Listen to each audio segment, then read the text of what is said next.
In today's video, I am going to talk about 7 more things you need to think about before you accept a new role. Now, I've already done one video giving you 7 things, but these are 7 more absolutely critical things that you need to think about before you put in your notice and leave for a new role. Let's go. Now, the first thing I want you to consider, does taking this job move you closer to your big picture goals? You know, as you lay out the path for your career, there are often goals, there are things you need to accomplish and things you hope to get to. But we get frustrated with jobs, and then we have a tendency to leave for another job. But sometimes we're just running from a situation, we're not running to a situation, and anytime you're about to accept a new offer, I need you to consider, does this actually get me closer to where I want to be? I've interviewed, I've met my future boss, my future team, I've learned more about the company and how I'd function within the organization. Taking this role, does it move me closer to where I want to go, or is it just a job that is different than my current job? If that's the case, and it isn't actually moving you closer, maybe this isn't the right job for you, maybe you wait a little bit longer and you find a job that actually moves you towards where you want to go. The next thing I want you to consider, are you comfortable with the company reviews, right? The reviews people leave on companies. You want to go to Glassdoor, you want to go to Google, you want to go to Indeed. Look at all these websites and type in the company that you're interviewing with. And if you look and they've got thousands of reviews and their average is 2.1 stars, are you comfortable with that? A bad review, I don't worry about that. But when you have enough data, and the data overwhelmingly says this isn't a great place to work, and you can see that on multiple platforms, that's a concern. A lot of times people get really excited and things can happen fast, and you're moving, you're interviewing, you get an offer, and you're really excited, but you haven't gone there and you haven't looked at the different sites that have reviews on employers, then you probably need to reconsider and think about it before you sign that offer. The next thing I tell people to think about, does the pay increase that you're getting, or the responsibility increase that you're getting, or scope increase that you're getting, is it enough to offset the risk? Believe it or not, anytime you move from one known commodity, your current job, to a relatively unknown commodity, a new job, there is a risk associated with it. You don't know if it's going to be as good. You don't know if everything they're telling you in the interview process is accurate. You can't predict what type of trouble they might have in terms of the organization in the future, financially, etc. Whenever you move, there is risk. Is there enough here to justify the risk? Are you getting more of whatever matters for you enough so that you can say, yes, it is worth rolling the dice? If not, then you might want to reconsider. The next thing I need you to consider is think about your day-to-day. Is the day-to-day of this new job going to be more enjoyable? Are you going to find more utility? Are you going to be happier doing what you're doing on a day-to-day basis, or are you going to be less happy?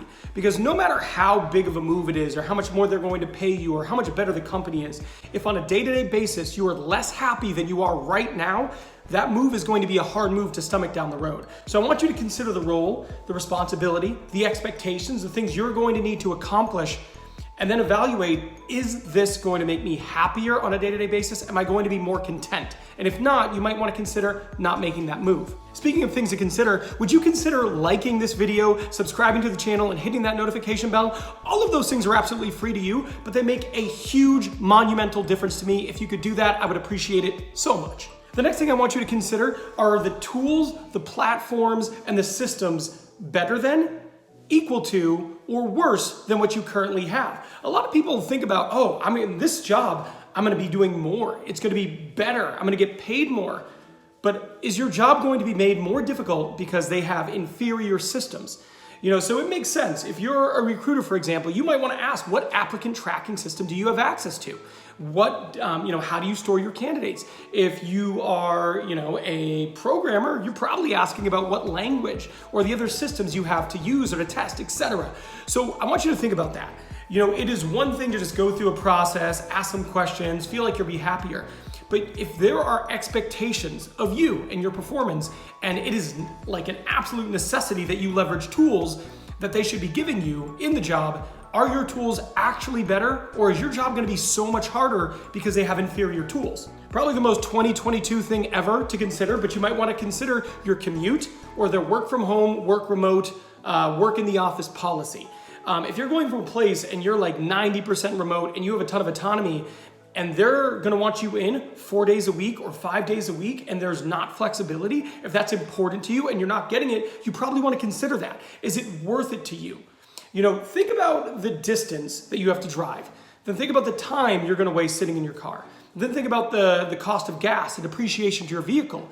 Well, is that increase enough to offset all of that? It is one of the things that nowadays, given the diversity of options from being remote, working from home, in the office, hybrid, that you absolutely should take into consideration when making a decision.